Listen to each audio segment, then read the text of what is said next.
GeoGearHeads. I'm Daryl W4 for the Bad Cop and guest Native Texan and Wet Coaster. Welcome to episode 146 of the GeoGearHeads. Each week, the Bad Cop and I cover topics for geocachers and other location-based gamers, and we usually like to have a guest or two. This week, we're talking about appropriate cache placement with a couple of our regular viewers and patrons of the show from very different parts of North America. So we're looking to Native Texan for her perspectives as a geocacher, munzier, citerer, and a resident of Texas. Did I leave anything out? Well, there's always letterboxing. Oh, yeah, letterboxing.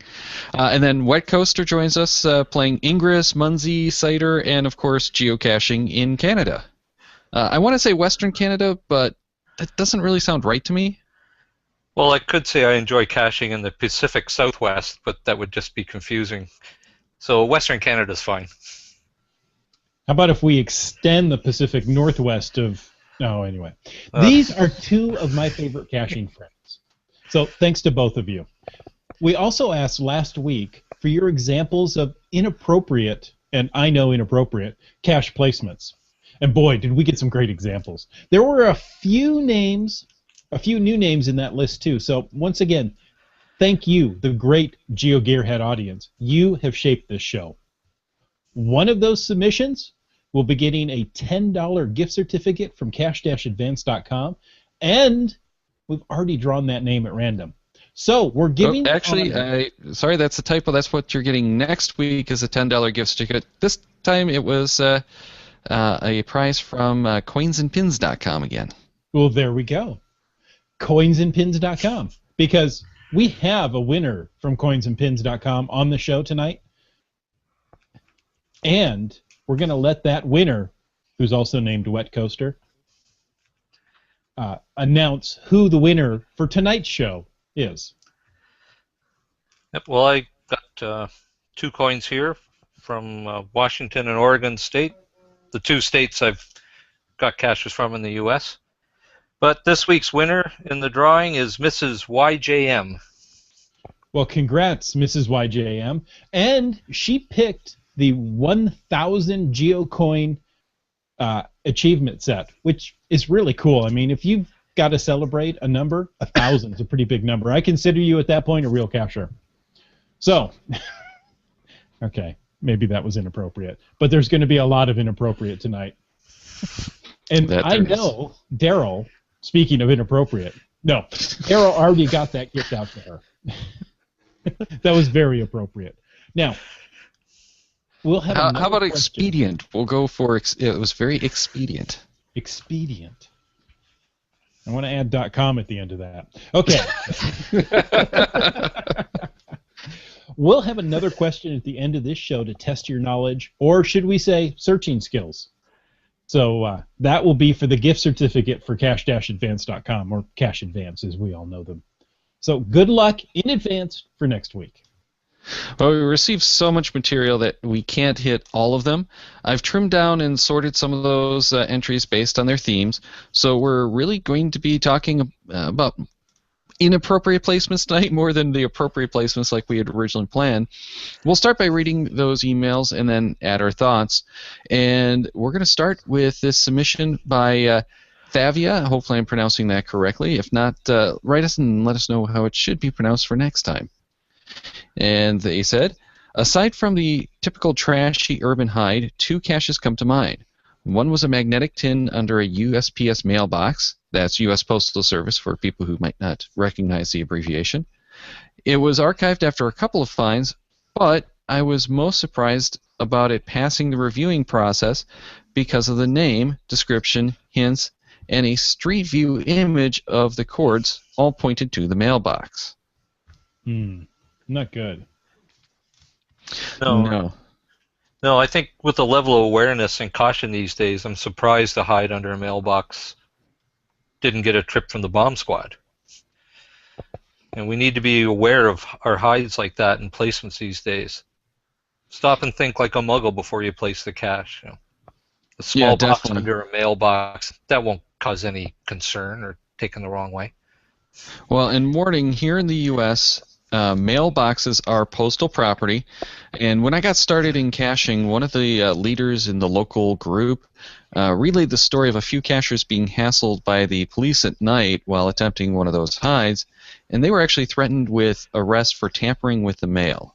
Yeah. And I've actually heard of stories, again, they're all relayed third hand, so I have no idea how valid they are, about hiders being hassled by the FBI for that as well, because it's actually a federal crime. It's not, a state or local crime. So you can potentially get into a lot worse trouble with that. So stay away from government property if you're not getting permission. So like if it's on public land and you have the permission, fine. But in general, the Postal Service doesn't like things not postal related on their property. Or they may go postal. Ooh. Sorry. It was just right there. Okay. Hey, did we tell you this week's winner was Mrs. YJM? Do you know why she was a winner? Because she sent in an email. Here it is. There was a cache placed in a competitive cacher's yard by another FTF hound without permission. Too intrusive. Well, first thing off, you're supposed to get the permission, so there's your first clue that something's wrong. If you're going to place it in somebody else's yard that's a cacher, I don't know. It depends on how well you know them. I mean, I would do that in a heartbeat to Wet Coaster. Come on up. Well, that sounds like permission. Yeah. You got to talk to my wife, but. Well, I actually have heard of a couple of anniversary type caches being placed on someone's property, but it's with permission of the spouse. So, that kind of stuff does fly. But yeah, it goes back to the same thing. Get permission. But I think there's more to this than just that. This is potentially in a neighborhood. I don't know what the neighborhood is like, but think about the neighbors. Are they going to be too happy about a cache in their neighborhood?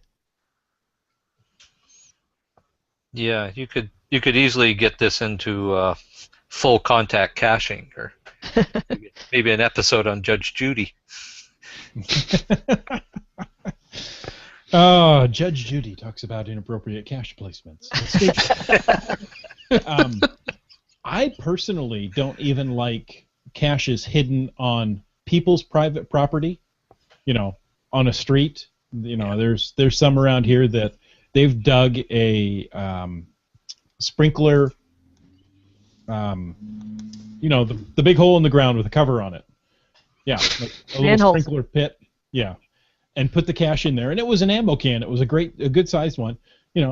But it was right outside their property, or right on their property, and I felt really wrong going out there in daylight, in a active neighborhood looking for this. But that's just me. Yeah, I never feel comfortable with those, even if the cache description says it's on my property, feel free. It just doesn't feel right to go on somebody else's property like that. Mm-mm.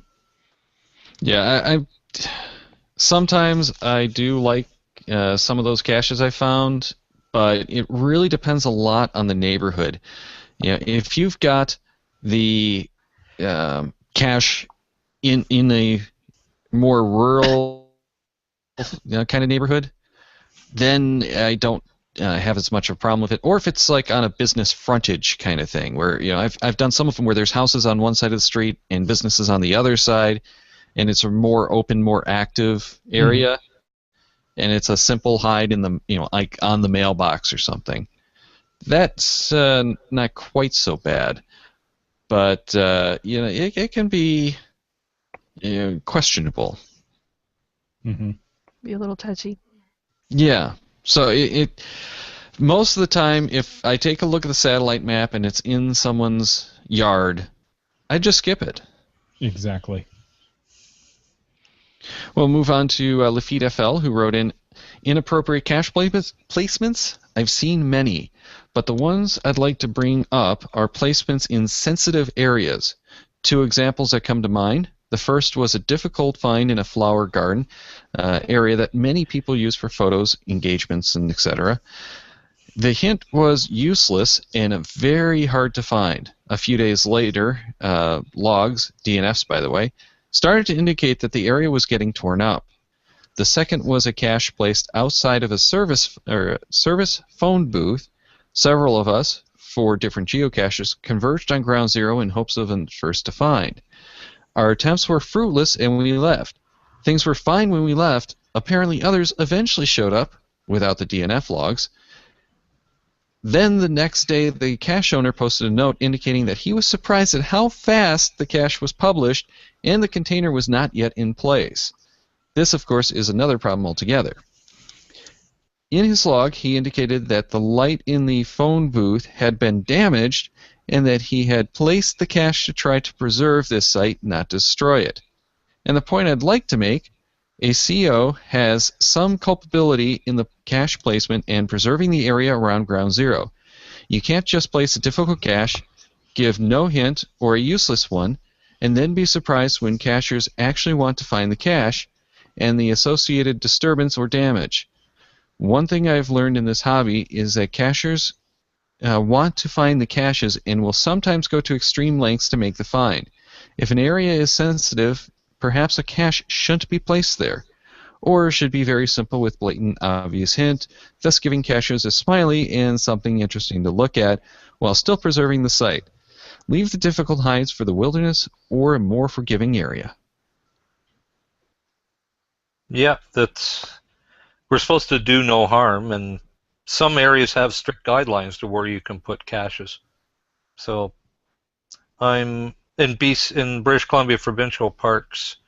You're not supposed to put a cache if it's not accessible to an establishment.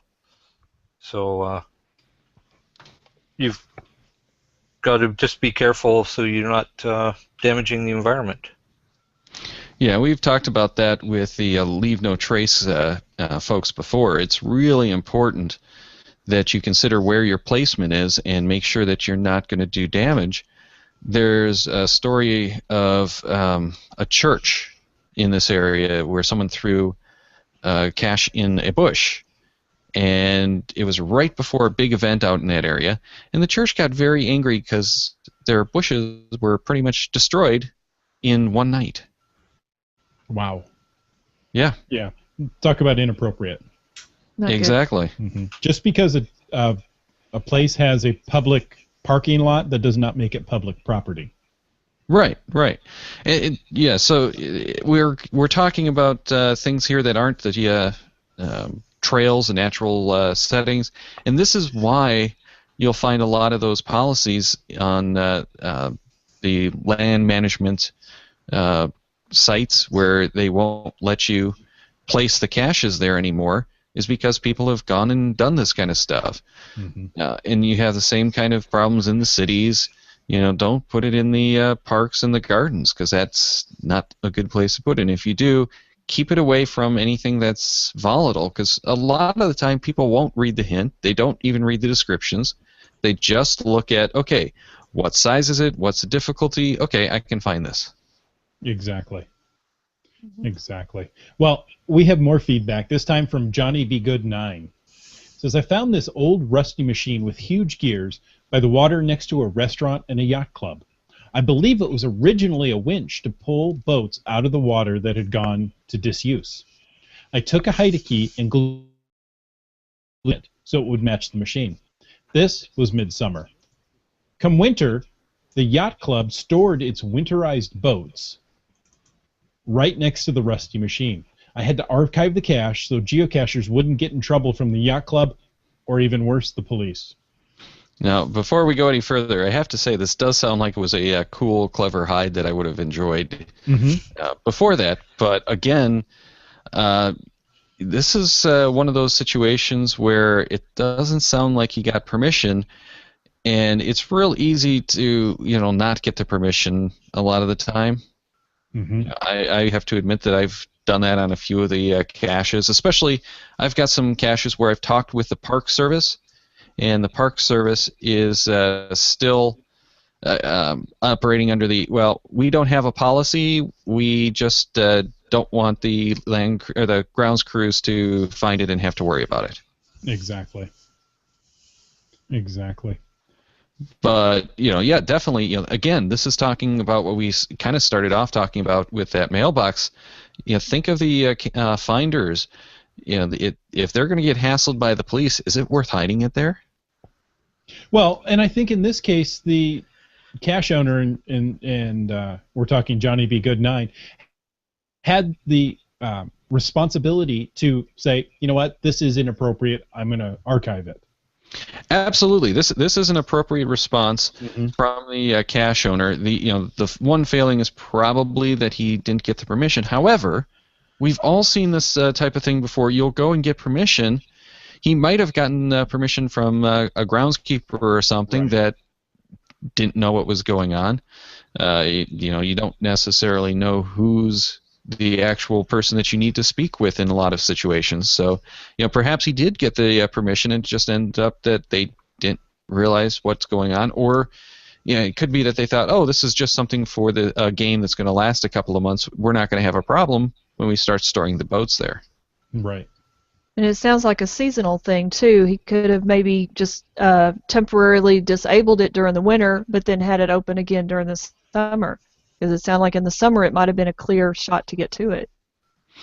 Yeah, that's another way that he could have handled it, but I think this is probably the better way to do it, because you just don't know with a lot of these when those kind of time frames are, so you'd have to go and check on it. And again, if someone's snooping around where there's still a couple of boats there, someone might have a problem with that. Let's see. We have some feedback here from Limax.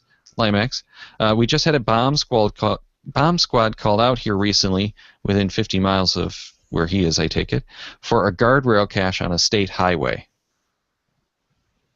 Oops. Yeah. That's not one that you would have considered. But it also comes from, that's actually a response, I think, to Team Pugach's comment here, that he remembers when a bomb squad was called to Boston, Massachusetts, when a cache was placed in the bicycle rack at MIT. Now, Boston is one of those areas where you have to be very, very careful placing caches. Does anyone remember, I think it was Cartoon Network had placed those LED boxes around town, and they got in trouble for placing those? No, I missed. Oh, there was something about that. That was yes. probably 7-8 years ago now. Yes, it didn't have anything to do with geocaching. No, it was nothing about geocaching. Right. But it got national press coverage for, and I actually heard about it. I heard that it was covered outside of the U.S. because it was some promo for some new series, I think, that they had, and yeah, it was assumed they were bombs. Exactly. Well, anything with blinking lights must be explosive in nature. Yeah. Like my yeah, toaster. and who knows what they were thinking, but I can't possibly imagine it. And everyone's criticizing the police department for overreacting. They're criticizing, it was one of those, everyone's pointing fingers at everyone else. Mm-hmm. And it did serve as a good reminder for us early geocachers that we do have to be careful with what we're hiding in urban areas. Exactly. But I'm amazed where the people call the bomb squad thinking, okay, a guardrail, a bike. Really? Ooh, well, here's a target. Well, the bike thing was on MIT's campus. Well, that's true. And the guardrail, what if that's on a bridge? Oh, well, then you're not supposed to put a cache on a bridge. Right. Yeah. So yeah, there are some situations where I can see that being an appropriate response, but again, yeah, the bomb squads tend to err on the side of caution. So if there's any question, they're going to blow it up. Well, the University of Alberta had the groundspeak archive all the caches on their campus after the marathon bombing. Yeah, I can believe that. The only one left there is the webcam. Yeah, and here's something to consider.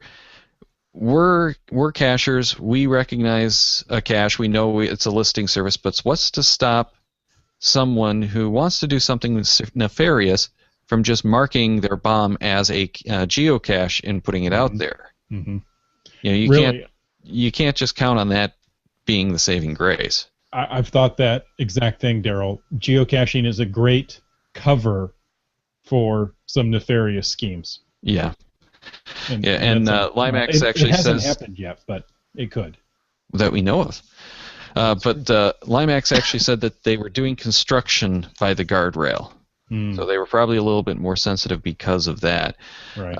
But we have heard of geocaches being converted into drug stashes. That was a big thing for a while in Australia, I believe. Well. All right. A Demshar? Again, let me know if I'm pronouncing that wrong so we can hopefully get it right next time. Last week I was... the easy names, Daryl. This was intentional? Okay. No. I was going to say, I thought I assigned the feedback this week, not you. I guess I'm intentionally making it difficult for myself. Last week I was on a first to find on a regular-sized cache hidden in a small bush in a Chick-fil-A parking lot. The cache went missing about 3 days later. I feel like the cache was way too visible and most likely discarded by an employee charged with cleaning the parking lot. Yep, I find caches in high muggle areas always a challenge trying to be stealthy. There was a cacher in Edmonton that put out one of those 3D cryptic puzzles where you had to rotate it just right and to open it up, but it was under a lamp pole skirt in a Canadian Tire parking lot. And Canadian Tire is a popular chain up here that sells just about everything, including tires. Really? That's an odd name for a place that would sell tires. You'd never think that a tire store would have tire in the name. They have their own money. It's really a neat place. Canadian Tire Body is the second currency in Canada. See, and I would have thought Canadian Tire was a bedding store. Anyway, the cache itself is really well done, but the placement wasn't. It's just too obvious. And it went missing in action within a couple of weeks. Which is a shame, because there was a lot of work to print one of those things off, too. Yeah, that's true. I found a cache that was right in a Walmart parking lot, but right opposite of the tire area there at the Walmart. And, you know, as I'm at the cache, I'm looking right through the bays. People are waving at me, and I'm like, this is not right. You shouldn't just walk away. Okay. See, here I got an easy name, Daryl. Jinta29 sent an email. Says, a GeoBuddy and I were caching about 450 kilometers north of Perth in Western Australia. That's like 8,000 miles here. And we were targeting caches by certain distances to complete a challenge cache. At one particular distance, there was only one cache to grab, so we had to stop to get the smiley. The GPS was showing ground zero on one side of a rock and at the end of a driver's rest stop. It was quite a remote location with nothing else around for many minutes. Approach to ground zero, I started seeing some signs of not so desirable human behavior, with human waste lying around. Yuck! Some people had used all manner of things, including items of clothing, as toilet paper, and left it almost right on top of ground zero. Needless to say that after picking my way to the hidey hole, it was no surprise to discover the container was no longer there. What to do? We need to find a cache at this location for our challenge. Well, we had a spare container, so we replaced the missing one and signed the log. A note was added saying we had performed maintenance for the CO. However, they may want to check out the location as it was very unpleasant. This would have been the worst location to have that I have found a cache. Yeah, I've had some similar ones, nothing that bad. I would just mention in the log the state of the area and send a separate email to the cache owner saying what's going on. The log just to warn other people. Mm-hmm. You know, I had one that I'd found, and somebody had emailed me going, "Can you give me a hint of the area?" And I go, "Well, when you find the condom, turn around." That's not the benchmark you want to look for. No. No. But he goes, "Yep, I know exactly where it is." Yeah. So yeah, it's a very popular place, very secluded. Yeah, this definitely sounds a lot worse than that would have been, though. Yeah. I've found several caches near homeless encampments that probably weren't there when the cache was placed. There was one, it was actually on a park bench that was, currently unoccupied, but there was a sleeping bag there from the night before. And it was a magnetic cache, and in it was $5 for the first to find. And I thought that was kind of ironic. If they only knew. Exactly. You don't know how close you were, buddy.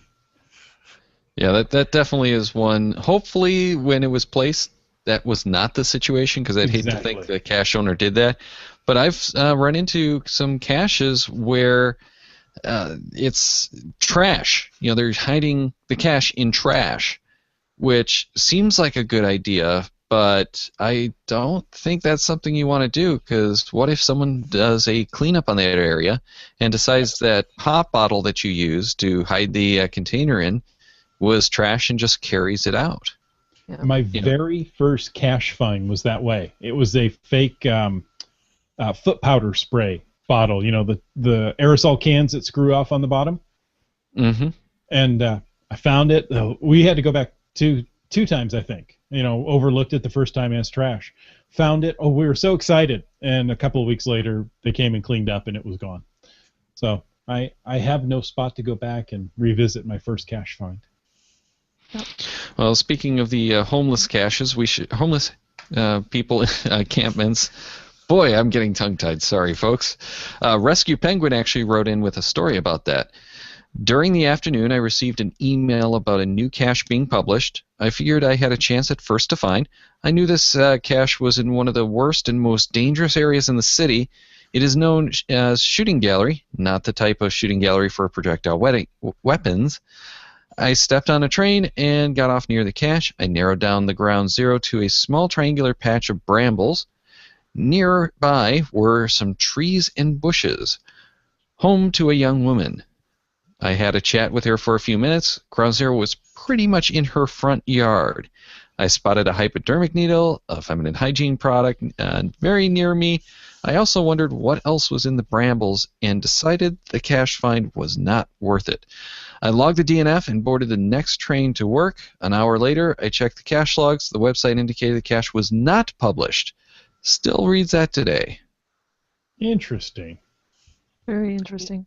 I wonder how they found out it was published if it wasn't published. Well, the reviewers do have the option to unpublish caches. Oh, okay. So you can have a cache that's published and then it goes unpublished if they think something is wrong. And I've actually seen that happen on a few caches before. It happens a lot if your chords are way off and you let them know that, ooh, I messed up the chords. Okay, we'll unpublish the cache. That way we can correct the chords and then you can correct the chords and then resubmit it for review. Okay, I've seen them temporarily disabled. I don't recall. I haven't seen that. Archive too. Yeah, so there's a number of things with this one, and we were just talking about the homeless encampments. Yeah, you really need to try to stay away from that. Most of the time, homeless people aren't going to be a risk, but for that one time, is it really worth it? Not to mention, you're threatening them by going into their area, and they're already probably on alert. Right, but Daryl, they are a transient people, so they may have moved to where the cache was because it was a quiet, secluded area. It makes a lot of sense there. So Absolutely. That's one of the things where, you need, as a cache owner, you need to pay attention to the cache logs as they come in and see, oh, you know what? People are starting to move in here. I better disable this. Absolutely. But there are some areas that are prone to it. And in this case, this sounds like an area that's a little bit dangerous, and I don't think I'd want to place a cache there. Right. Remember that your caches are found by people all over the world. Anyone traveling to your city might say, hey, that one's nice and close to this train station. I'm going to get off and try to find it. Exactly. If they don't know what they're doing, do you really want to bring them to an area where they don't even necessarily speak the language? And you just created an international incident. Yeah. Yeah, I had one in Vancouver where it's downtown, it's near hotels, but really a sketchy alley. Mm-hmm. My wife was with me and she wouldn't come near it. But you went ahead and made the find? Oh, of course, it was an FTF. We did get response here in the live Q&A from Team Pugash. He says, my local reviewer always publishes and then immediately temporarily disables if they have questions or feedback about the cache. Nice. I haven't seen that here locally, but that's a nice way to do it. Yeah. Now, we have a question from Limax. You may have heard this name mentioned previously. Anyway, he says, I have come across a few questionable caches. Surprisingly, they're all by the same hider. This hider has hidden caches along a state highway that is very heavily traveled, especially during commute times. It's a shortcut for those traveling from the Central Valley to the Tri-Valley, Livermore, to the Silicon Valley. There's a lot of valleys there, apparently. And these aren't simple park and grabs either. They're tough hides with not that much shoulder to pull off on. Also, this same hider has a series of caches along a country road in the North Valley. See, there's another valley. One of which was hidden near a cattle loader that was in the process of being built or restored. We still have a lot of ranch country. That one has since been archived after quite a few of us complained. Anyway, I hope this has given you some fodder for your show. It seriously makes me question the guidelines given to the reviewers who approve the caches.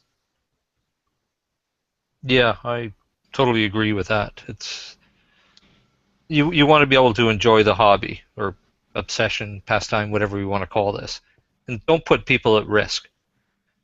Right. Category difficulty 5 or terrain 5 caches are fine if, say, you got to climb a mountain. If you got the skills and the equipment, go ahead. But dodging cars on a busy road is something that people have much luck with. I played a lot of Frogger as a child. I should be fine. Yeah. Well, and don't forget that we had the issues with the ET Highway because people weren't pulling off far enough on the shoulder, and it created problems with the Department of Transportation out there. That's a problem for not just the cachers, but also the drivers in that area. Mm-hmm. He did bring up the guidelines and the reviewers, though. Here's one of the problems. The reviewers don't have a whole lot of information at their fingertips when they're reviewing these caches. They have the location. Sometimes they have satellite views, but you can't really tell much from a satellite. They're old for one. I've seen stuff that doesn't change. Exactly. So yeah, you don't necessarily know as the reviewer what the situation is. You're just working from what's in that cache. Now he does say, he's in the live Q&A right now. He does say that the caches are disabled at the moment, and let's see, that same hider has already hidden 2 caches in a park that's not even open to the public yet.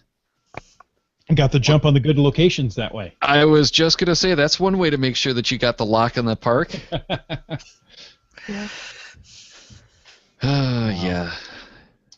Yeah, I mean, going back to satellite maps, Daryl, even if they're great satellite maps, they're still at least 6 months out of date. Yeah. So if you're looking at construction, then, or not construction and it's under construction now, you can't really tell what's going on there. Yeah, yeah, and here's the other thing that Limax just asked: how big an area does a reviewer cover? And that is really dependent on where you're at. But in most states, you'll have one or two reviewers that cover the states. I know that in some of the countries, the reviewer isn't even in that country. So, like, my local reviewer is all the way on the other side of the state. It's, to cover the area that he has to review, it's probably a 4-hour drive for him just to get to the edge of his territory for reviewing. That's still doable in a day. Yes, but That's a short drive. with hundreds of Small drive, caches Texas. each day that he probably has to go through, he's not going to be doing that for every cache. Okay. It's not an easy job to be a reviewer, guys. Yeah, I wouldn't want to be a reviewer, but I appreciate all of their effort for that. It's just not something that they have a whole lot of time to do, and you're dealing with a lot of angry cache hiders too. We just got something new from Stacy, who said, "I would say if a reviewer doesn't know about the area or can't tell from the satellite, they should ask questions."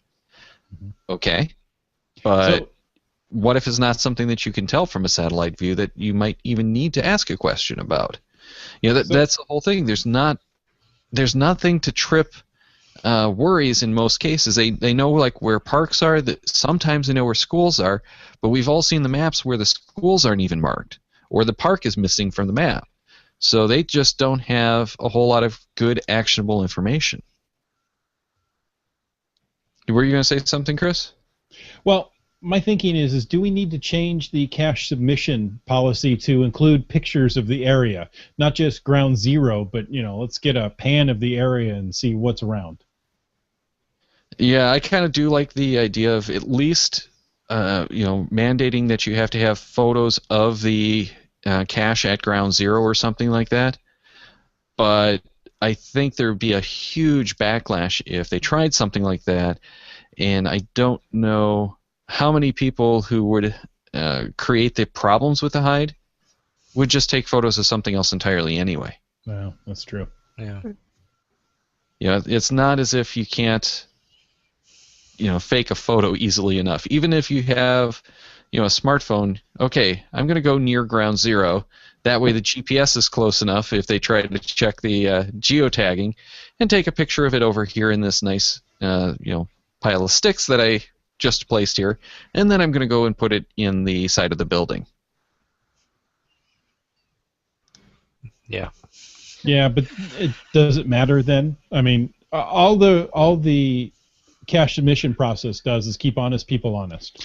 Exactly. That's kind of where we're going with this too. It's not like the reviewers have a whole lot of information that they can work from, and if there's something that's wrong, the cache owner might know that it's wrong and just might be trying to get it through anyway. So I'm not sure that I know there's nothing we can do to completely stop it short of actually sending physical people out to inspect each cache. But they're doing what they can with the current process. I'd like to see some improvements, but realistically, I'm not sure that's possible without adding a whole lot more people to get out and actually check these caches one by one. Well, as finders, maybe we should be sending notes to the reviewer that publish it going, this is not a good location. Here's a photo of the area. Yeah, well, and I've done situations, or I've run into some situations like that where I've contacted the owner first, let them know that I'm not really comfortable with it. If I don't get anything from them, then I will contact the cache owner. I would not put that on the page in most cases, because the cache owner can just delete that usually anyway. Yeah. No, I'd send it as a personal email to the owner first, and then the reviewer. Exactly. If there's no answer. Yeah. Right. And photos do help with that kind of situation. And I did have one of those that was on an active rail line, and the cache owner didn't realize it was an active rail line. So they thought it was an abandoned rail line. Well, okay. Not a good assumption, but Yeah. that makes it very dangerous. So I emailed the cache owner, and it got taken care of. And Team Pugach in the live Q&A said, send the cache police. And this is one of the problems, is that you do see a lot of people who feel like they are the cache police. I am the bad cop, Daryl. Well, you are the bad cop, so you're allowed to be the cache police. But we do see a lot of people who try reshaping the guidelines into their own desires. Let's move on. We are getting kind of long here, but let's move on to Tangent's email, which was, the cache of mine that has turned out to annoy cachers the most was one I hid in bushes near the edge of a steep slope drainage ditch. While my GPSR has always pointed me to the top, I've had a number of people go slipping down the slope, then digging through the rocks and the brush at the bottom, then complain about the cache's terrain only being at a 2. I've since put a very blunt "it's not in the ditch, don't go down there" note in the cache description, but there's still people who don't read that until after a long, pointless search. You know, if it's a difficulty 2, that tells me it's not a, long, steep, rocky climb. Yeah, sadly, we can't make people read what you put in the description. I'm guilty of that myself, and like a good Canadian, I give myself a stern talking to after that happens. Do you say sorry to yourself? Yes. Okay. I say sorry to people when I almost bump into people, but not quite. Oh, you Canadians are so very polite. We have another email from one of our favorites, Team Pugach. Says, a bad geocache I ran into once was using a takeout container for the cache container. It was a clear top and a black bottom and crumbling into pieces from the cold weather. These cheap containers are great for getting your lamb vindaloo. Vindaloo. I don't know what vindaloo is. It's Indian food. We'll leave it there. Well, it's at least the British interpretation of Indian food. Yeah. Well, if you're going out where you're getting a cheap container full of lamb vindaloo, it may be good, but it's not good for keeping a logbook and swag safe in the wild. Yeah, But food containers in general. Delicious. Well, I'm sure it is delicious, but food containers in general always make bad containers for caches. Yeah, it just takes way too much to clean them out, like even peanut butter jars. Yeah. It takes a lot to clean those out, and animals will go for any little scent and destroy your cache. Yep. I have spoken with a number of people who do use some of the food containers, which you can get some of those pre-done. And if you get something like a good pretzel container or cookie jar that's not been used yet, then you have a chance of a good cache container.